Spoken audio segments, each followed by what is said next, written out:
PSC positive പോയിന്റിൻ്റെ പുതിയൊരു വീഡിയോയിലേക്ക് എല്ലാവർക്കും സ്വാഗതം. വരാനിരിക്കുന്ന കോപ്പറേറ്റീവ് ബാങ്ക് എക്സാമുകൾക്ക് വേണ്ടി GKയിൽ നിന്നും ദേശീയ ചിഹ്നങ്ങൾ എന്ന ഭാഗത്തു നിന്നുള്ള 20 ചോദ്യങ്ങളും അനുബന്ധ വിവരങ്ങളുമാണ് ഈ ഒരു വീഡിയോയിൽ നമ്മൾ ഡിസ്കസ് ചെയ്യാൻ പോകുന്നത്. വീഡിയോയിലേക്ക് പോകുന്നതിന് മുൻപേ ചാനൽ ആദ്യമായി കാണുന്നവരാണെങ്കിൽ ഒന്ന് സബ്സ്ക്രൈബ് ചെയ്യുക. വീഡിയോയെക്കുറിച്ചുള്ള അഭിപ്രായങ്ങളും നിർദ്ദേശങ്ങളും കമൻറ്റ് ചെയ്യുക. ഈ എക്സാമുകൾക്ക് വേണ്ടി നമ്മൾ ഇതുവരെ ചെയ്തിട്ടുള്ള എല്ലാ ക്ലാസ്സുകളും CSEB എക്സാം എന്ന പേരുള്ള പ്ലേലിസ്റ്റിൽ അവൈലബിൾ ആണ്. പ്ലേലിസ്റ്റിൻ്റെ ലിങ്ക് ഡിസ്ക്രിപ്ഷൻ ബോക്സിൽ കൊടുക്കുന്നതാണ്. ഒന്നാമത്തെ ചോദ്യം, ഇന്ത്യയുടെ ദേശീയ ഗാനമായ ജനഗണമന ആലപിക്കാൻ എടുക്കുന്ന സമയപരിധി. ഇന്ത്യയുടെ ദേശീയ ഗാനമായ ജനഗണമന ആലപിക്കാൻ എടുക്കുന്ന സമയപരിധി. PSC പരീക്ഷകൾക്കൊക്കെ ഒരുപാട് പ്രാവശ്യം ചോദിച്ചിട്ടുള്ള ചോദ്യമാണ്. ഉത്തരം 52 സെക്കൻഡ്. ദേശീയ ഗാനമായ ജനഗണമന ആലപിക്കാൻ എടുക്കേണ്ട സമയപരിധി 52 സെക്കൻഡാണ്. ഏറ്റവും കുറഞ്ഞ സമയം ചോദിച്ചാൽ അത് 20 സെക്കൻഡാണ്. ഇന്ത്യയുടെ ദേശീയ ഗാനമായ ജനഗണമന എഴുതിയത് രവീന്ദ്രനാഥ ടാഗോർ. ജനഗണമന എഴുതിയതാരാണ്? രവീന്ദ്രനാഥ ടാഗോർ. രണ്ടാമത്തെ ചോദ്യം, ജനഗണമനയെ ദേശീയ ഗാനമായി ഭരണഘടനാ നിർമ്മാണ സഭ അംഗീകരിച്ചത്. ജനഗണമനയെ ദേശീയ ഗാനമായി ഭരണഘടനാ നിർമ്മാണ സഭ അംഗീകരിച്ചത് 1950 ജനുവരി 24-നാണ്. ജനഗണമനയെ മലയാളത്തിലേക്ക് തർജിമ ചെയ്തത്. ജനഗണമനയെ മലയാളത്തിലേക്ക് തർജിമ ചെയ്തത് കുറ്റിപ്പുറത്ത് കേശവൻ നായർ. ജനഗണമന എഴുതിയത് രവീന്ദ്രനാഥ ടാഗോറാണ്. ബംഗാളി ഭാഷയിലായിരുന്നു എഴുതിയത്. ഇംഗ്ലീഷിലേക്ക് ട്രാൻസ്ലേറ്റ് ചെയ്തതും ടാഗോർ തന്നെയാണ്. ഇംഗ്ലീഷ് പരിഭാഷയുടെ പേര് മോർണിംഗ് സോങ് ഓഫ് ഇന്ത്യ എന്നായിരുന്നു. ജനഗണമനയുടെ ഇംഗ്ലീഷ് പരിഭാഷയുടെ പേര് മോർണിംഗ് സോങ് ഓഫ് ഇന്ത്യ. ഇത് എഴുതിയത് ഇംഗ്ലീഷിലേക്ക് തർജിമ ചെയ്തതും ടാഗോർ തന്നെയാണ്. മലയാളത്തിലേക്ക് തർജിമ ചെയ്തത് കുറ്റിപ്പുറത്ത് കേശവൻ നായർ. ഇന്ത്യയുടെ ദേശീയ ഗാനമാണ് ജനഗണമന. ആലപിക്കാൻ എടുക്കുന്ന സമയപരിധി 52 സെക്കൻഡ്. എഴുതിയത് രവീന്ദ്രനാഥ ടാഗോർ. ബംഗാളി ഭാഷയിലായിരുന്നു രചിച്ചത്. ഇംഗ്ലീഷിലേക്ക് തർജ്ജിമ ചെയ്തതും അദ്ദേഹം തന്നെയാണ്. ഇംഗ്ലീഷ് തർജ്ജിമയുടെ പേര് മോർണിംഗ് സോങ് ഓഫ് ഇന്ത്യ. മലയാളത്തിലേക്ക് തർജ്ജിമ ചെയ്തത് കുറ്റിപ്പുറത്ത് കേശവൻ നായരാണ്. ജനഗണമന ആദ്യമായി ആലപിച്ചത് എപ്പോഴാണെന്ന് ചോദിച്ചാൽ അത് 1911 ഡിസംബർ 27-നാണ്. 1911 ഡിസംബർ 27-ന് കൊൽക്കത്ത കോൺഗ്രസ് സമ്മേളനത്തിൽ സരളാദേവി ചൗധരാണിയാണ് ആദ്യമായി ജനഗണമന ആലപിക്കുന്നത്. ജനഗണമനയ്ക്ക് സംഗീതം നൽകിയത് ക്യാപ്റ്റൻ റാംസിംഗ് ടാക്കൂറാണ്. രാഗം ഏതാണ് ചോദിച്ചാൽ അത് ശങ്കരാഭരണം. ജനഗണമനയ്ക്ക് സംഗീതം നൽകിയത് ക്യാപ്റ്റൻ റാംസിംഗ് ടാക്കൂർ. രാഗം ശങ്കരാഭരണം. അടുത്തത്, ഇന്ത്യയുടെ ദേശീയ ഗീതം. ഇന്ത്യയുടെ ദേശീയ ഗീതം. ഉത്തരം വന്ദേ മാതരം. ഇന്ത്യയുടെ ദേശീയ ഗീതമായ വന്ദേ മാതരം എഴുതിയതാരാണ്? ബങ്കിം ചന്ദ്ര ചാറ്റർജിയാണ്. ഇന്ത്യയുടെ ദേശീയ ഗീതമായി വന്ദേ മാതരത്തെ ഭരണഘടനാ നിർമ്മാണ സഭ അംഗീകരിച്ചത് 1950 ജനുവരി 24-ന് തന്നെയാണ്. 1950 ജനുവരി 24-നാണ് ജനഗണമനയെയും വന്ദേ മാതരത്തെയും ഭരണഘടനാ നിർമ്മാണ സഭ അംഗീകരിച്ചത്. വന്ദേ മാതരം ഏതു കൃതിയിൽ നിന്നാണ് എടുത്തിട്ടുള്ളത്? ഇന്ത്യയുടെ ദേശീയ ഗീതമായ വന്ദേ മാതരം ഏത് കൃതിയിൽ നിന്നാണ് എടുത്തിട്ടുള്ളത്? ഉത്തരം ആനന്ദമഠം. ബംഗാൾ ദേശീയതയുടെ ബൈബിൾ എന്നാണ് ആനന്ദമഠം അറിയപ്പെടുന്നത്. ബങ്കിം ചന്ദ്ര ചാറ്റർജിയുടെ ആനന്ദമഠം എന്ന നോവലിൽ നിന്നാണ് വന്ദേ മാതരം എടുത്തിട്ടുള്ളത്. ബംഗാൾ സ്കോട്ട് എന്നറിയപ്പെടുന്നത് ബങ്കിം ചന്ദ്ര ചാറ്റർജിയാണ്. നമുക്കറിയാം കേരള സ്കോട്ട് എന്നറിയപ്പെടുന്നത് CV രാമൻപിള്ള. ബംഗാൾ സ്കോട്ട് എന്നറിയപ്പെടുന്നത് ബങ്കിം ചന്ദ്ര ചാറ്റർജി. അപ്പം ഇന്ത്യയുടെ ദേശീയ ഗീതമാണ് വന്ദേ മാതരം. വന്ദേ മാതരം എഴുതിയത് ബങ്കിം ചന്ദ്ര ചാറ്റർജി. ഭരണഘടനാ നിർമ്മാണ സഭ ദേശീയ ഗീതമായി വന്ദേ മാതരത്തെ അംഗീകരിച്ചത് 1950 ജനുവരി 24-നാണ്. ബങ്കിം ചന്ദ്ര ചാറ്റർജിയുടെ ആനന്ദമഠം എന്ന കൃതിയിൽ നിന്നാണ് വന്ദേ മാതരം എടുത്തിട്ടുള്ളത്. വന്ദേ മാതരത്തിന് സംഗീതം നൽകിയതാരാണ് ചോദിച്ചാൽ ജാദുനാഥ് ഭട്ടാചാര്യ. വന്ദേ മാതരത്തിൻ്റെ രാഗം ദേശ്. വന്ദേ മാതരം ആലപിക്കാൻ എടുക്കുന്ന സമയം 65 സെക്കൻഡാണ്. ഇതത്ര ചോദിച്ചു കണ്ടിട്ടില്ല. പക്ഷേ ജനഗണമന ആലപിക്കാൻ എടുക്കുന്ന സമയം 52 സെക്കൻഡാണ് എന്നുള്ളത് ഓർത്തു വെക്കണം. അടുത്ത ചോദ്യം, ഇന്ത്യയുടെ ദേശീയ പതാകയായി ത്രിവർണ പതാകയെ ഭരണഘടനാ നിർമ്മാണ സഭ അംഗീകരിച്ചത്. ഇന്ത്യയുടെ ദേശീയ പതാകയായി ത്രിവർണ പതാകയെ ഭരണഘടനാ നിർമ്മാണ സഭ അംഗീകരിച്ചത് 1947 ജൂലൈ 22-നാണ്.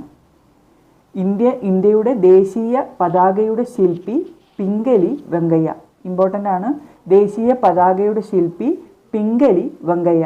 അതുപോലെ ഇമ്പോർട്ടൻ്റ് ആയിട്ടുള്ള ഒരു ചോദ്യമാണ് ദേശീയ പതാകയുടെ നീളവും വീതിയും തമ്മിലുള്ള അംശബന്ധം.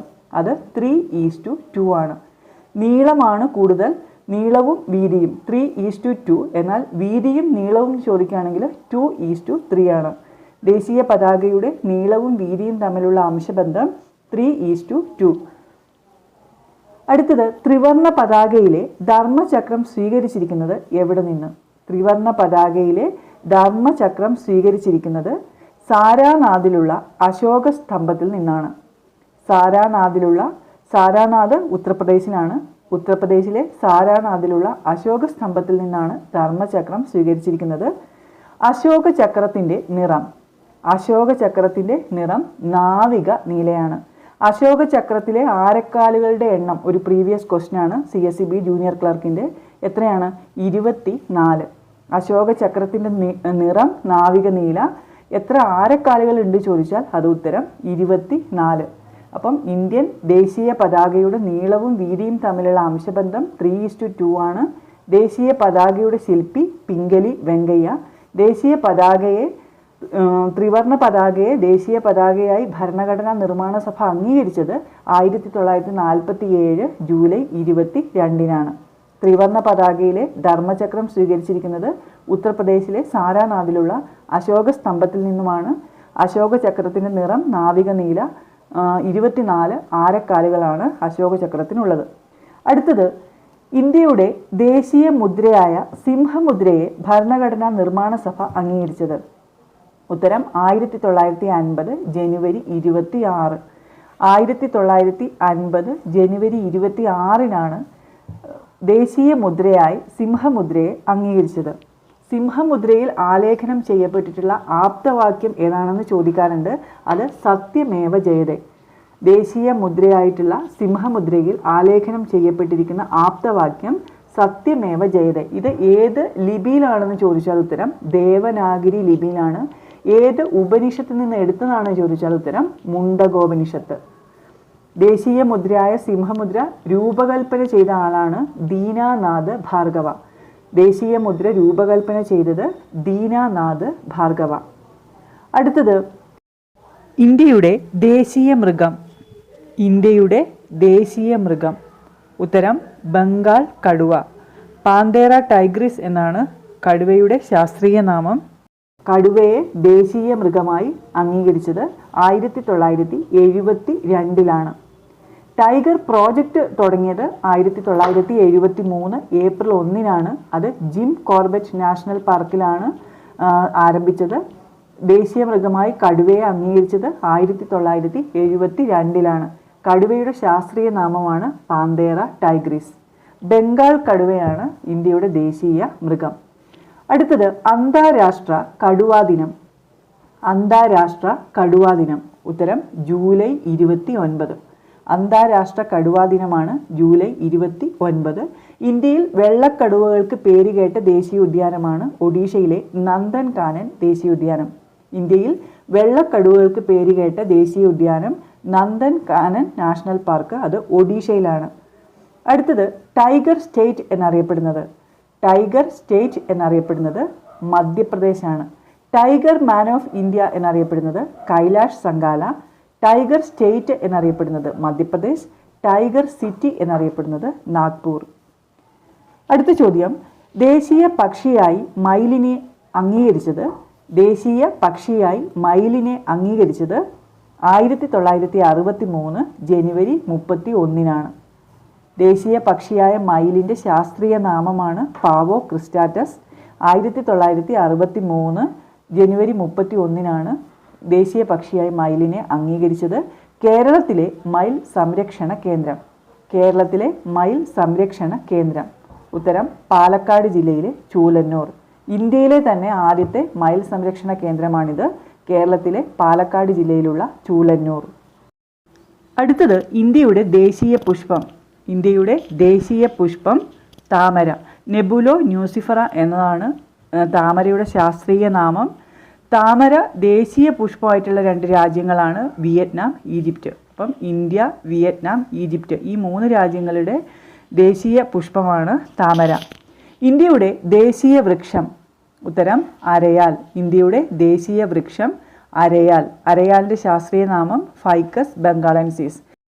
അടുത്തത് നമ്മുടെ ദേശീയ ഭാഷ. നമ്മുടെ ദേശീയ ഭാഷ. ഉത്തരം ഹിന്ദി. 1965 ജനുവരി 26 ഹിന്ദിയെ ദേശീയ ഭാഷയായിട്ട് അംഗീകരിച്ചത്. ഏറ്റവും കൂടുതൽ ആൾക്കാർ സംസാരിക്കുന്ന ദ്രാവിഡ ഭാഷ ഏതാണെന്ന് ചോദിച്ചാൽ ഉത്തരം തെലുങ്കാണ്. ഇന്ത്യയിൽ ഏറ്റവും കൂടുതൽ ആൾക്കാർ സംസാരിക്കുന്ന ഭാഷ ഏതാണെന്ന് ചോദിച്ചാൽ ഉത്തരം ഹിന്ദി. ലോക ഹിന്ദി ദിനമായിട്ട് അറിയപ്പെടുന്നത് ജനുവരി 10.